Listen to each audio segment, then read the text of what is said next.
I grew up in Houston, as I know many of you in the crowd, actually. And basically grew up actually at the LaSalle School. Was there for many, many years, so I'm really familiar with the art scene here, and it's been a real joy to be back and seeing faces that I haven't seen in a long time, and just to be in my hometown and to have a show. And to talk a little bit about the work, I invite anybody, if you have questions, just to yell it out at any point, and I'm happy to answer them. And so my work predominantly is dealing with ideas of space and how space is depicted in contemporary painting. So I work, in addition to being a painter, I work also as a user interface designer. I do interactive design, a lot of stuff online on the computer, something that I've done also for a very long time. But it was not something that I ever sort of tried to combine with my fine art practice until I went to graduate school. And once I was there, I realized there were actually many ideas that overlapped for me, and many things that I found very interesting about doing user interface design that I thought could actually, make my painting practice much more interesting and integrated.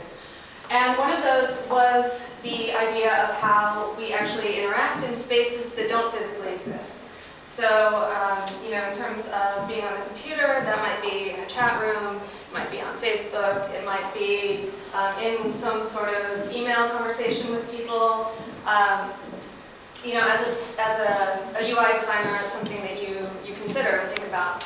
And as I've looked through, especially different communities online, I found it very fascinating that quite a few of them, the ones that had more of a three-dimensional bend, actually had depictions of three-dimensional architecture, which people's avatars or little figures representing them would exist within. And I thought it was kind of fascinating that we needed that sense of space to feel comfortable or to have some way of kind of grounding ourselves or orienting ourselves. And in addition, I sort of went back to ideas of painting having that same kind of space. Back when painting was considered to be more of a window into some kind of other space. Whether that was some sort of real representational space, like a landscape, or whether it was some more abstract, even psychological type of space. And I do a lot of reading, and one thing that has come up a lot are ties between what's happening with virtual environments, and then going back to, say, Baroque painting, where the same ideas of creating these kind of virtual environments. And Baroque painting was created by using these illusionistic effects where you have to stand in certain positions and everything lined up, and created an image of like the ceiling recessing, like in the Italian churches. Or it's a combination of two-dimensional and three-dimensional objects, which you couldn't really see where one changed to the other.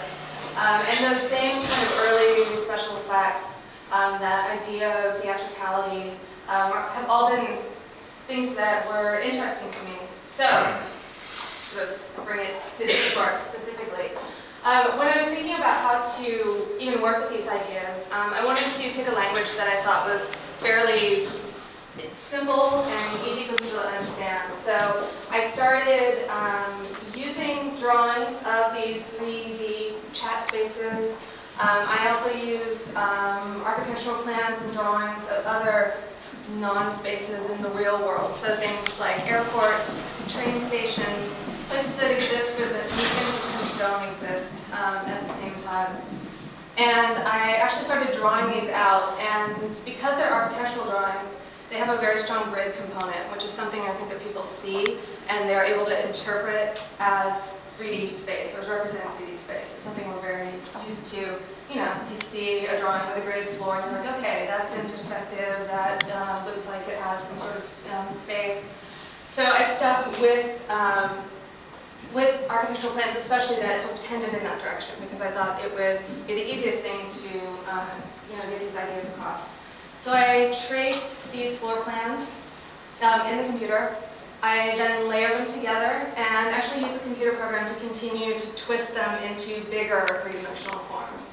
So at a very basic level, you have these individual pieces, but then as you kind of back away, they start to form these bigger forms. And then as you take one more step back, those bigger forms start interacting with the actual physical space that they exist in. And so, again, it has this play between space that exists and yet doesn't exist. And even within the painting itself, you have these areas that have kind of kept their structure and so have some sort of indication of three-dimensional space. And then you have areas that have completely broken down into abstraction. And it didn't, of course, escape me that I was using the grid, which is something that, especially in modern and contemporary art, is a sort of recurring theme of people either using it or rejecting it. But it's, something that, as a painter, you kind of have to deal with at some point or another anyway.